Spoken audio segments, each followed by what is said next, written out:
Hey friends, just wanted to hop on here today and show you how to make a simple boutonniere. To start, you want to use your leaves. We're going to use ruscus leaves today. I like to use a couple of them at a time to add dimension. So I already cut 2 off of this stem, and we are going to layer all 3 of them together, lining up the middle section, which is the spine of the leaf. I'm also going to be using some stick wire that you can either fold over in your thumb or use a knife to fold over and make a U shape. So once you have your wire and it's all U-shaped, you put it through all 3 spines to connect all 3 leaves together. Sometimes it takes a little bit of force, but you can do it, I'm sure. Then take floral tape. I like to put it on my pinky, and then the heat of your hand actually allows it to stretch and to adhere. So you want to make sure that you're stretching as you go and catch the folds of the leaves so they kind of turn into each other. Take your tape all the way down, and your leaves are ready to go. They're gonna hug your flower. We're using a scabiosa today. It's a little large, so I might take petals off as we go. Take another stick wire, put it up through the bottom of the scabiosa, all the way through, so it comes out the top.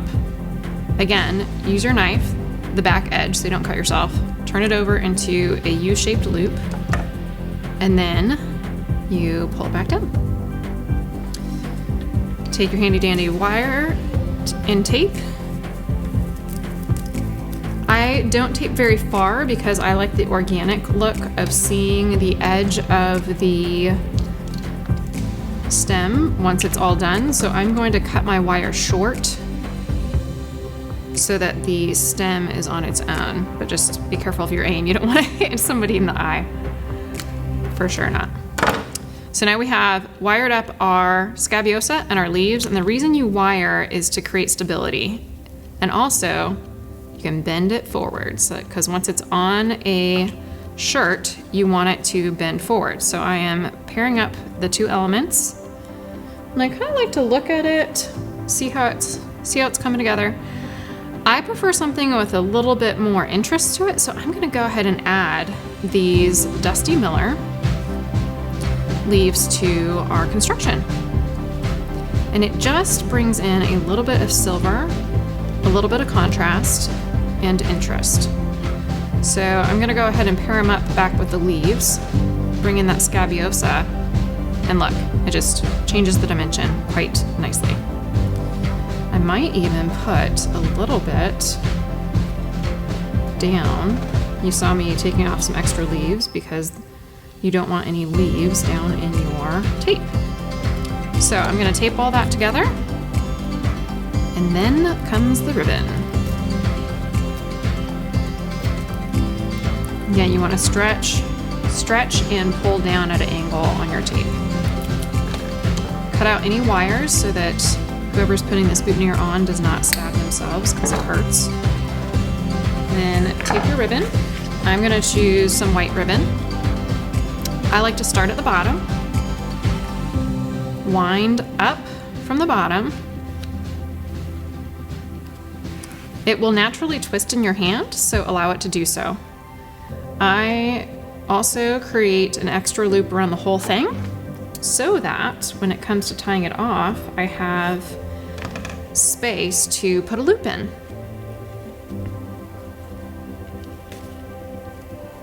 So I came around an extra length, and I am going up through the last wraparound with this tail. Sometimes it takes a little effort. Tighten it, bring it back down, cinch it together, and use a pin, a boutonniere pin, to secure. I always like to angle up and then cut the extra, well, I bend and cut so that people can't take the boutonniere pin out. So if you want to bend it down and then cut the remainder off, That will hold your ribbon together. And there you have it. Your boutonniere is complete, ready to get pinned on to the groom or groomsmen or grandpa. Anybody that is getting a boutonniere for whatever event you're doing. Thanks for listening. Appreciate it. Hey y'all, wanted to demonstrate how to pin a boutonniere on so it doesn't move around when they're dancing. First of all, you want to use the pin on the bag, not the pin on the boutonniere, because the pin on the boutonniere holds the ribbon. First, you want to put your hand between the lapel and the shirt. Take your boutonniere up, place it, and you always want to put the boutonniere on the left side because that's where gentlemen usually stand in the bridal party. Pick up a little fold of fabric with your pen so you can see it. Go through the back of the boutonniere, and you can kind of feel it with your left hand so you're not poking blood into the white shirt. And come back up through the fabric and then bury that end through and push that pin all the way up so that it is nice and secure. He can hug people. Well, not really until after ceremony, but you can dance around, high five. That's not going anywhere.